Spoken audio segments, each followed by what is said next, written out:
महाराष्ट्राच्या इतिहासावर आधारित या व्हिडिओमध्ये आपले स्वागत आहे। मी जयसिंग निंबाळकर हा विषय तुमच्यासमोर घेऊन येत आहे। प्राचीन काळात सिंधू धर्म, सनातन धर्म आणि त्यानंतरच्या वैदिक काळात अनेक धार्मिक आणि सांस्कृतिक बदल झाले। बौद्ध धर्माच्या इतिहासात 4 प्रमुख धर्म महासभा आयोजित करण्यात आल्या, ज्यांनी धर्माच्या तत्वांना आणि साहित्याला आकार दिला। यात त्रिपिटकावर रचना केली गेली। थेरवाद बौद्ध धर्म, ज्येष्ठांची परंपरा, ही सर्वात प्राचीन शाखा आहे। ती पाली त्रिपिटकातील मूळ शिकवणुकींवर आणि वैयक्तिक मुक्तीवर लक्ष केंद्रित करते।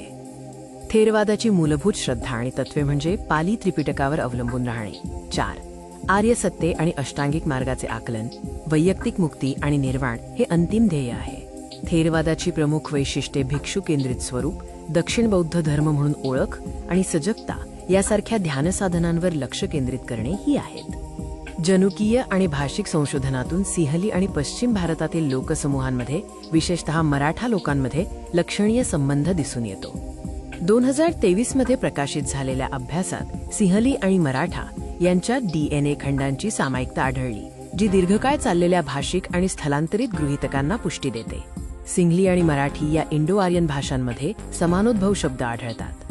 कोकणी भाषा सिंहलीची सर्वात जवळची नातेवाईक मानली जाते, ज्यामुळे पश्चिम भारतीय स्थलांतराच्या सिद्धांताला आणखी पुष्टी मिळते। सम्राट अशोकाचा पुत्र महेंद्र, महिंदा आणि कन्या संघमित्रा यांनी श्रीलंकेला बौद्ध धर्माच्या प्रसारासाठी पाठवले। यामुळे श्रीलंकेत थेरवाद धर्माची स्थापना झाली। महाराष्ट्रातील सोपारा, ज्याला प्राचीन काळी सुप्पारक म्हणून ओळखले जायचे, ते थेरवाद प्रचाराचे एक मोठे केंद्र होते।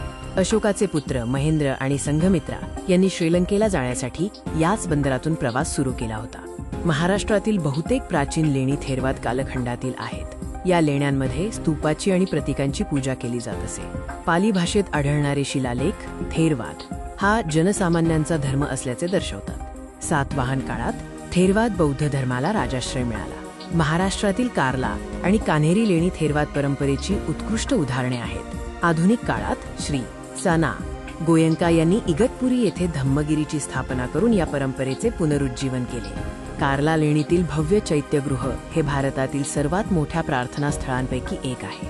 येथील 2000 वर्षांहून अधिक जुने सागवानी लाकडाचे काष्ठकाम त्या काळातील प्रगत अभियांत्रिकी दर्शवते। कान्हेरी लेणी मुंबईत स्थित 109 लेण्यांची साखळी असून हे ठिकाण एकेकाळी मोठे बौद्ध विद्यापीठ होते। येथील जलव्यवस्थापन आणि दुमजली विहारांसारखी स्थापत्य वैशिष्ट्ये उल्लेखनीय आहेत।